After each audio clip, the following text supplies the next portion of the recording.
Hi, this is Conrad Zimmerman of FistShark Marketing. If you dig the show, we hope you'll consider supporting us with a small monthly contribution through Patreon. For less than the price of a massage parlor handjob, you can help us continue to provide you with our own sticky situations. Just visit patreon.com/FistShark or click the big Patreon button at fistshark.com for more details. And thanks for listening.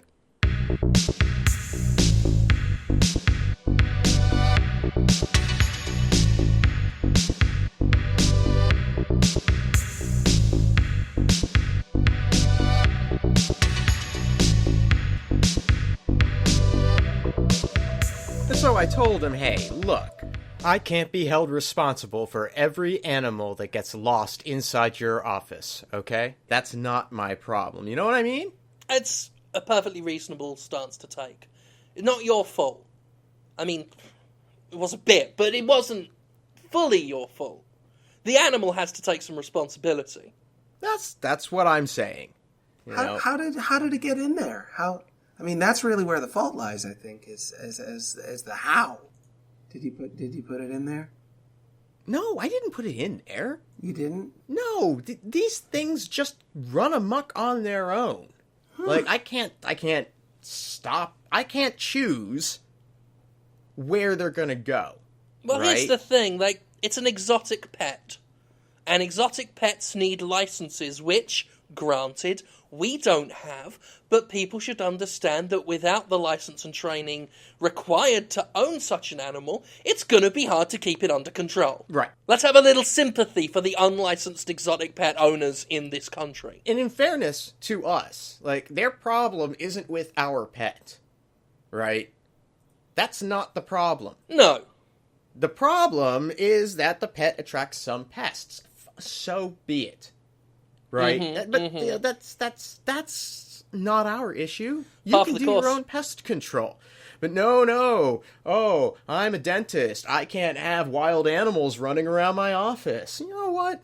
It's not even running around. It's crawling on all fours. At most. Dragging its hair along the floor with it. Like, that's not running around. It's easy to catch. I mean, it will show up.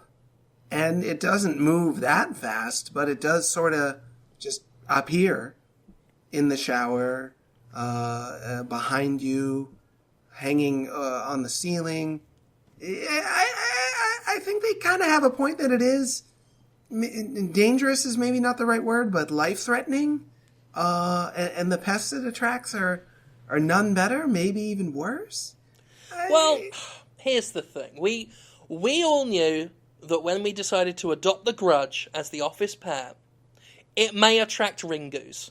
It's gonna happen. You just put down ringoo traps. You can get them in Walmart. And that takes care of most of the problem. There might be a stray ringoo now and then, but you capture it under a big glass, slide some paper underneath, and just shake it out the window.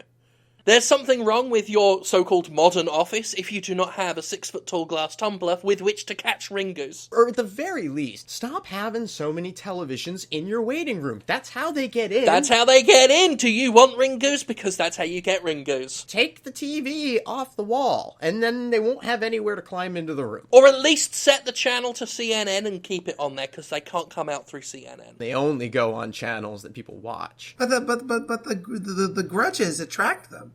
Right? If you have a grudge, the grudge works as sort of a host and forms receives parasitic attacks from the ringoos. Do I have that right?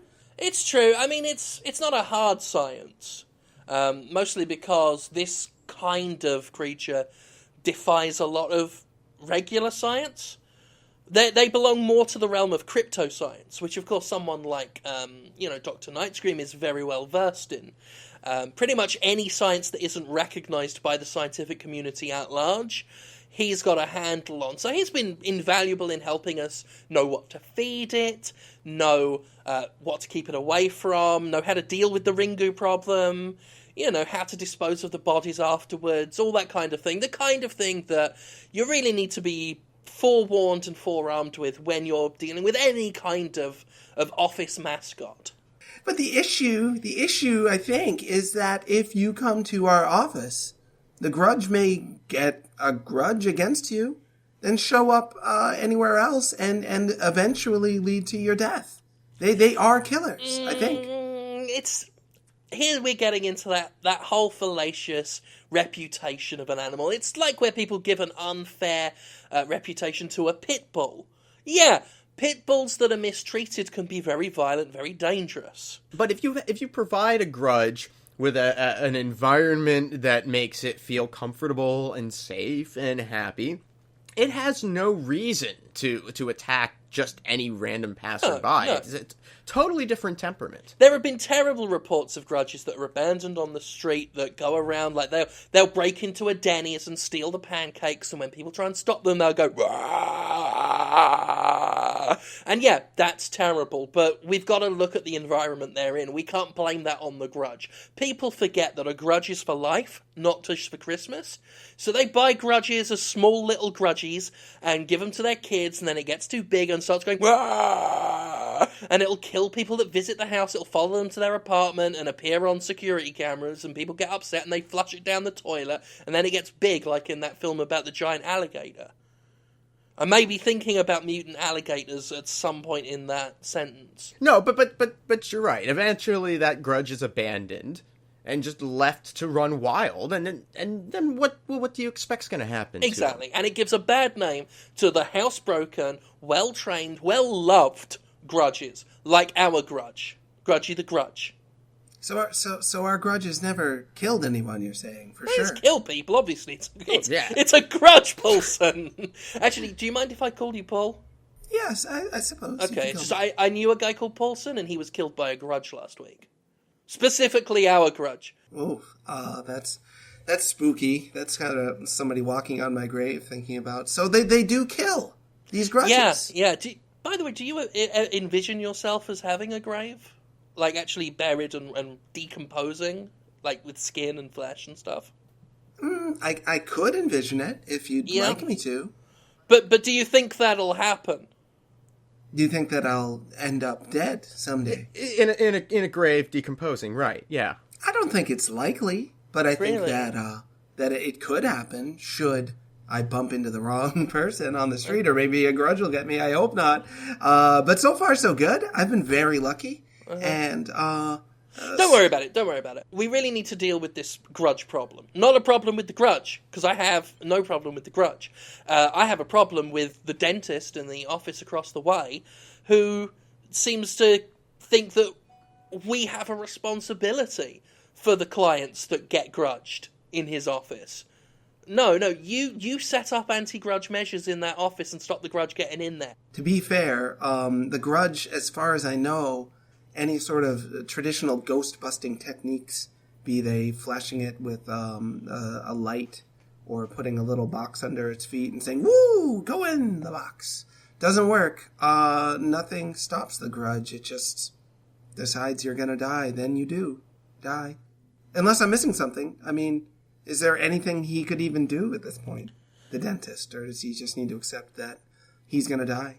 I feel like the dentist is fine. He's bringing people into the office, which allows the Grudge to do its thing. And he's getting paid. He's getting paid. He's making money. Health insurance is involved. And he's not dead. He's calling us proof he's not dead. He's perfectly alive. And it works out well for us because people aren't dying in this office. Because they're getting killed in that office. Which makes me wonder what's been going on in that office that the Grudge is so interested in it. But I never thought this was a problem. I get to have a fun pet that's, great to play with, good with kids. People don't die in this office. That's a mess someone else deals with. I thought this was a win-win situation, and then I find out the dentist is upset. On and on. Oh, how am I going to continue to have a business if I don't have return customers? Blah, blah, blah. I do the best cavity and crown work in the state. Blah, blah, blah. It's like, dude, if you're so good, why are people beating down your door to get in here? Yeah, right? Right? Like, if your career was doing so fantastic, then you should never have to worry about maintaining a steady stream of Grudge food. Customers. Yeah, customers. That's the politically correct term for them. I think he should have signed on with FistShark Marketing when he had the chance, when the offer was on the table. Indeed. If he'd have actually signed on with us, maybe he'd have had a better business. Maybe he'd have gotten some promotion. Maybe he wouldn't have to worry about this Ringu problem. Maybe he wouldn't have to worry about Ringus and Grudges killing his customers. You know what? At the end of the day, not my grudge, not my monkeys. I mean, it is my grudge. And those monkeys that we let loose in his office last Thursday were my monkeys. But I'm just going to keep saying not my grudge, not my monkeys, and hope that this is forgotten about by, I'd say, about this time next week. It's very possible he'll be dead by this time. I mean, they don't normally live this long, actually, so it's kind of a surprise he's even still here among us. He may end up being our next grudge. Because that's how they happen, right? A person dies, then they grudge out for a bit. Could make a cute pet. Absolutely. And at the end of the day, if that doesn't work out, those monkeys had rabies, and they're going to catch him eventually.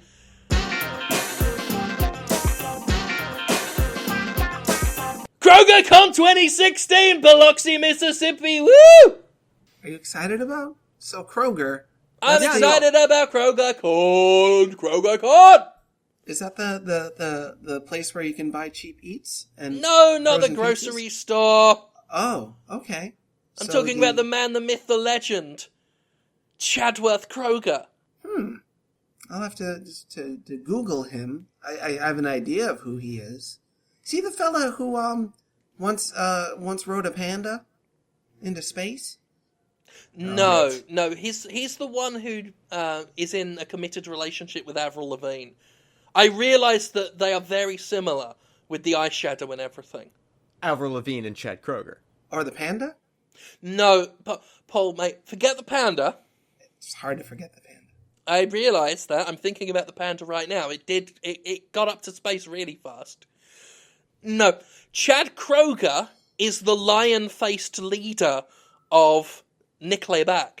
Oh, the Chad Kroeger. Yes. Oh. He never made it as a poor man stealing. That's the difference. Panda went to space. Chad Kroeger never made it as a poor man stealing.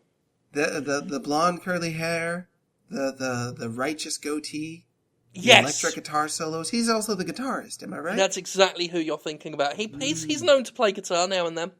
I'm trying to think of anything I know about that band, though, and here's one thing you need to know. Yes. Here's one thing you need to know for sure.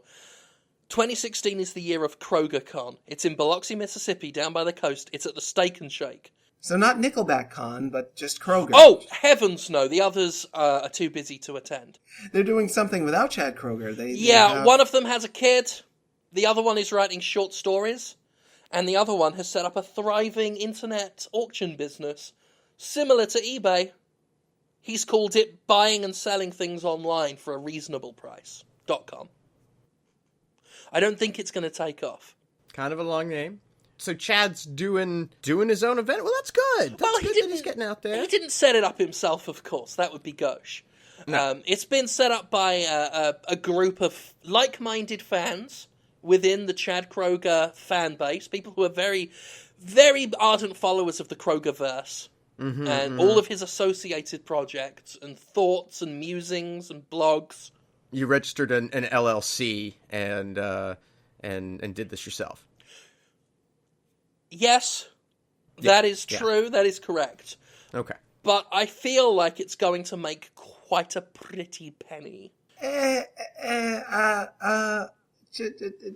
Kroeger, how do I break this to you? I mean, Nickelback has some fans. Chad Kroeger has not as many fans. Are you kidding, Paul? Yeah. Kroeger fever is at an all-time high right now. Right now. I've got the bug. In 2016. You've seen the Twitter hashtags, Feel the Kroeg. Hashtag Feel the Kroeg. There's been a real resurgence of interest in the Kroeg. I gotta say. Sales of Dungeon Kroeger have gone through the roof. I'm a Kroeger. I thought all this time that Feel the Kroeg was that promoting testicular cancer checking, because Kroeg is also a euphemism for testicles. That is true. Feel the Kroeg is primarily about testicular cancer. However, Chad Kroeger sees the opportunity. Well, that is how you check, right? Yes. Chad Kroeger saw that happening, thought, my name's Chad Kroeger, it sounds a bit like Kroeg. Why not appropriate it for my own ends? So less and less people have been checking for testicular cancer, and more people have been checking out the latest blog happenings about Chad Kroeger that he writes himself. Does he even, I mean, can you name one song by Chad Kroeger? Are you sure that he did? That he's even real? I mean, I can't remember him, so... I remember him, but I don't remember any of his music. He might not even actually have done any. No. He did, Wake Me Up Inside. Are you sure? That wasn't Oh, yeah, that was him. No, that was him. He did Every Rose Has Its Thorn. Are you sure that wasn't, Poison? You sure that wasn't, Bret Hart? No. Wasn't Bret Hart? It was. I don't think it was Bret Hart. I think he did, You Give Love a Bad Name. Anyway, we're really getting off track here. Let's not question the viability of Chad Kroeger as an entity. Let's just focus on the fact that Biloxi, Mississippi, down by the coast, at the Steak and Shake, is going to host the world's first KroegerCon. This is a convention dedicated to the mythos of Chad Kroeger. You think you need that much space? Yeah, because they're still going to be operating Steak and Shake as a business. While it's going on. So they're going to need, actual customers being served and all this kind of thing. But you're going to charge admission to the Steak and Shake. Oh, absolutely. Well, you can get into the Steak and Shake for free, but to be recognized as a member of KroegerCon, you get a stamp. Okay, you get a stamp on the back of your hand. It's Chad Kroeger's face, with the word intensity written around it. All right. So how much is admission to KroegerCon? $500. Whoa. Okay. So what does that stamp? What does that get you besides a stamp? Well, first of all, you are treated right at the gate. By what? You give them $500 cash, and you get a nickel back. So it's $499.95. I'm not a math person, Paul. I let the number crunchers, I let the bods in accounting deal with that. But either way, we pass the savings on to you. You're asking them to come to KroegerCon at the Steak and Shake in Biloxi, Mississippi, to pay $500 for a nickelback. Yeah, but it's not just any old nickelback. It's a nickelback from $500 to attend KroegerCon, which they can show their friends and prove I was at KroegerCon. Because they've got a stamp on their hand. They got a stamp on their hand. Cosplay contest. Cosplay as Chad Kroeger? There's going to be a cosplay contest. People are encouraged to turn up dressed like Chad Kroeger. What, wear jeans, open-lace boots, slightly shimmery dark button-up? Yeah, and try and resemble an overfed feline as much as possible. It's $20 to be included in the draw. The winner, and this is the bit I'm most excited about, the winner gets 45 minutes to do with as they wish with Chad Kroeger's personal vape. That's like the electric cigarette thing? Oh, yeah. That's quite a prize. Chad's most treasured possession, and he'll give you 45 minutes to do what you want with it. Don't put it up your ass. He's had problems with that before. Well, they get stuck. Yeah. So he's not going to play a song. I mean, I was okay. This is my fault for assuming, but $500 you'd think maybe, and an intimate location like Steak and Shack, he could come up to you. He could stand up on your table, play "I Can See Through You." Through your true colors with the acoustic guitar, maybe give you a little kiss on the cheek. For true Chad Kroeger fans, that could be worth the money to be that close to Chad. Well, here's the thing you got to understand about the Steak and Shake here is it's in a casino. It's in a casino, and the proprietors of the casino would rather not him play. Right, because they sign actual acts to come. That's it. Yeah. They've got their actual. Well, actually, this particular casino doesn't have a stage. It's more of an everyman casino, but they pump their own music through their speakers. Okay, easy listening for the audience who won't want to hear Chad Kroeger. Basically, they don't want him competing with the sound and jingles of the slot machines. There's a Britney Spears slot machine right next to the Steak and Shake. People want to hear the dulcet tones of Toxic play, that letting them know that they've scored big. Forgive me for harping, but maybe if he just whispered in each fan's ear, just to wake me up inside. Can't wake up inside. Or, yeah, the problem with lady. that, if he whispers that in someone's ear, the person who hears it is instantly going to go, wake me up! Like it's instinctive. Right, you can't stop yourself. I mean, I can't wake up! You see, I'm slowly catching up to the fact that you were singing it, and now I'm like, I've been fighting the urge to say it, but I just can't. Save me! Sorry about that. Sorry, Paula. Sorry, I made a jump out. Sorry, he was doing Wake Me Up.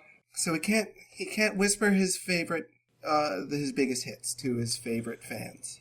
No. I mean, well, he that's the one everyone knows. So if he does songs and he doesn't do that one, that's worse than him doing no songs, because right. they all think, oh, it's gonna happen, and then nothing. So other than a cosplay contest and a stamp on your hand, I mean, do you get food? Yep, 10% off any orders at the Steak and Shake. that's a big savings. It's a big saving. Unfortunately, for that weekend, the Steak and Shake will be jacking up their prices by about 50%. Well, certainly. Well, and why it's a con weekend. Yeah. It's a con weekend. I guess. I mean, you get to see him. Everyone who attends will get to see it. It will be impossible not to see Chad Kroeger because it's a very small establishment. So he's physically committed to going. He'll be there, yeah. And he's not allowed in the casino area. He got barred there last week. No, what happened? Stealing. So he's just Chad Kroeger, not with Nickelback, currently a known thief. Everyone gets a nickel back. He may end up stealing that Nickelback back from them if he's the thief. That's true. He steals. That's the problem with him. In fact, the more I think about it, the more I'm thinking this entire event might be a con job. Less a con and more an actual con. More just a job, like a theft job. Yeah, I'm beginning to think attendants won't get their nickel back. This might be an entire plot by Chad Kroeger to steal nickels, which is genius because technically he's stealing them from himself. Yeah, I mean, who's the victim, right? It's a victimless crime. People would have just given him the nickels. Yeah, they would have. They love Chad Kroeger. That's brilliant. He can't wake up inside. That's the problem. He can't wake up!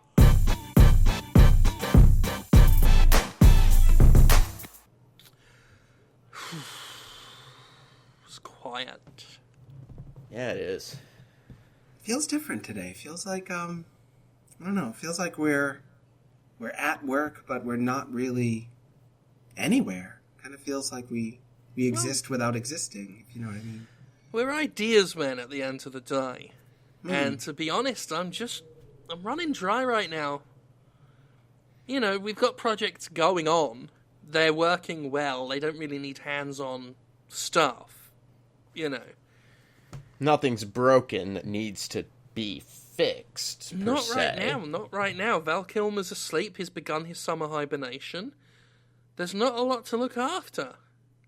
And it is, we're often inspired by need. We need to jump in and do something. Again, I mean, as well as idea havers, we're problem solvers. And when everything's going on fine, like what we need is some new idea.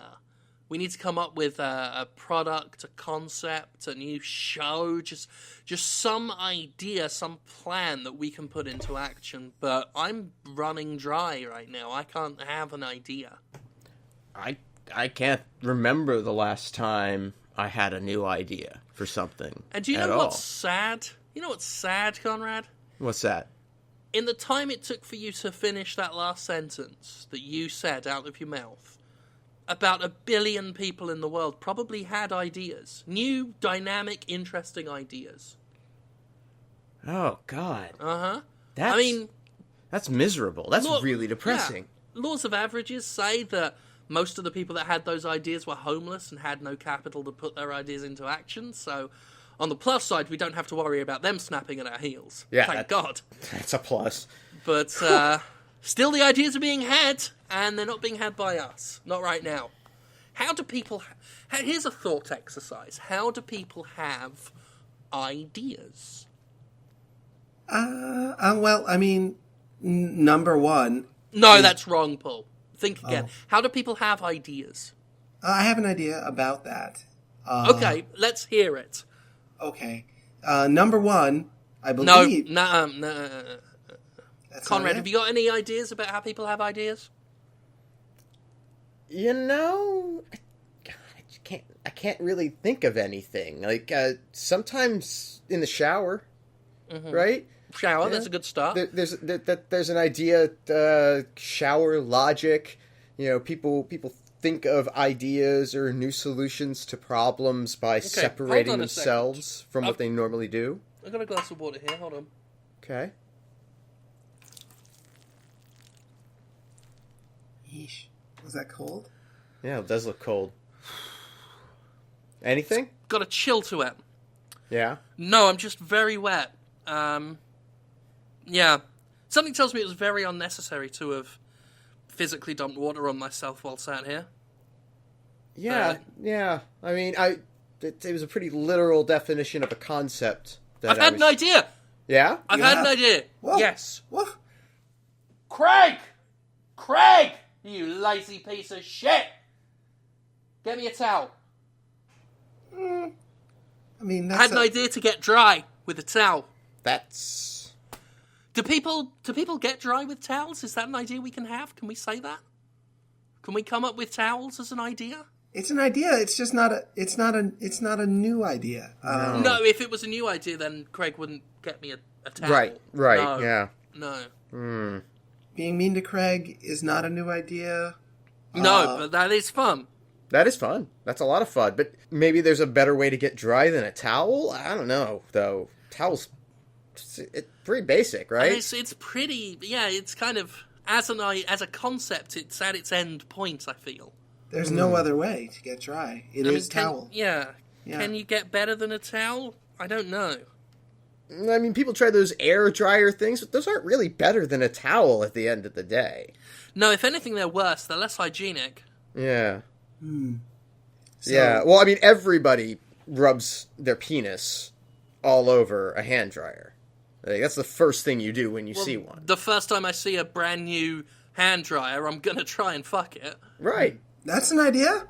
Fuck a hand dryer. Fucking Things, objects. I mean, idea. I've seen a lot of things get fucked. Yeah. How about a new fuck? How about Is there something that's never been fucked before? Yeah. What is it? Craig. Okay. Then we've got an idea. That's a terrible idea. Yeah. Who wants to do that that? isn't bad. Nobody wants. I mean, the reason nobody came up with that idea is because It was that bad, right? No one Yeah. wants that idea. I feel ill. So how do you a new idea that is a good idea? How do you do both, new and good? Is there such thing as a new idea anymore? Well, I heard Shakespeare once said every story was written by him, so give up. So then people stopped writing stories. Shakespeare. Is there an idea in Shakespeare? Has he been done? I think he's been touched. Yeah, I think that's been that well's been run dry. So to speak. What if it was a different Shakespeare? What if it was Shakespeare 2 back in the habit? He's a nun. Could we pay a man to be a different Shakespeare? I don't know where I'm going with this. I'm so dry. Not literally dry. No, you're I'm quite still wet. very, very wet. Craig!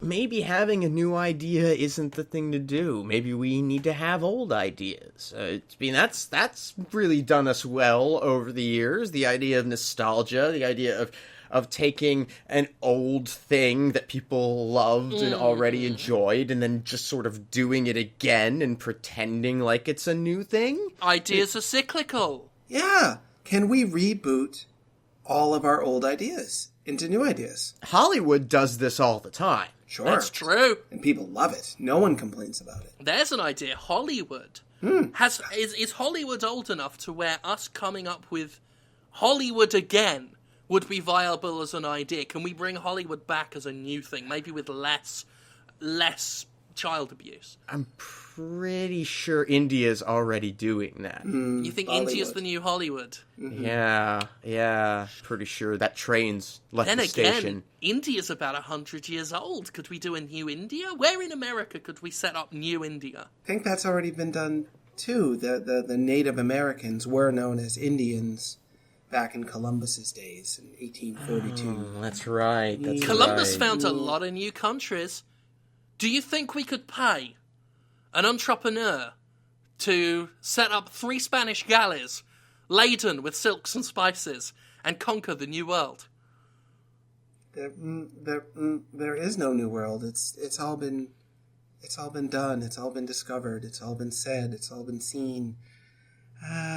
This is where I would pick some American state or town that's well known, but well known for being, say, boring or dull, and suggest that as a new unconquered world, and it would be a great laugh. But I'm so bereft of ideas, I can't even be bothered to think of one. So we can't take over the new world again. We can't do Hollywood again. We can't have sex with Craig. What if we just discovered America, but acted like it hadn't been discovered already? And make it great. What if we made America great again?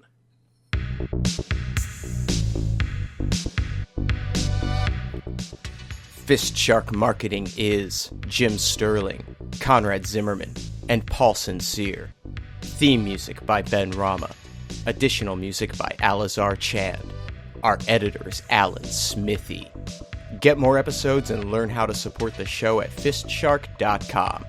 Follow us on Twitter at FistShark for more of our exploits.